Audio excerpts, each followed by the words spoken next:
संदर्भात मी कलेक्टर साहेबांशी बोललेलो आहे। आपल्या जिल्ह्यामध्ये प्रशासनामध्ये बीडची लॉबी काम करते, याची माहिती माझ्या कानापर्यंत आलेली आहे। तर त्या संदर्भात मी कलेक्टरांना सांगितले की मला त्याच्याबद्दल माहिती तुम्ही माझ्या पुढच्या दौऱ्यात द्या।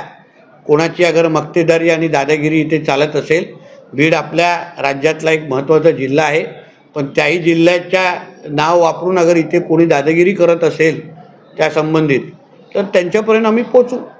आम्ही मॅनेज न होणाऱ्यापैकी लोक आहोत हां, आणि आम्हाला विकत घेतील अशी कोणामध्ये क्षमता नाही, म्हणून माझ्या जिल्ह्याची कोणी बदनामी होणार नाही एवढी काळजी कोण घेऊन या काही गोष्टी करत। जसं मी तुम्हाला नियमामध्ये काम करा, आम्हाला काही आम्ही तुम्हाला मदतच करू। प्रत्येक खात्यामध्ये नियमाला धरून जो जो विषय असेल त्याला प्रोत्साहन दिलं जाईल। नियमबाह्य कोणी इथे काम करत असेल तर त्याला प्रोत्साहन करणाऱ्या अधिकाऱ्याला पण घरी पाठवण्याची भूमिका आमच्या सरकारची असेल।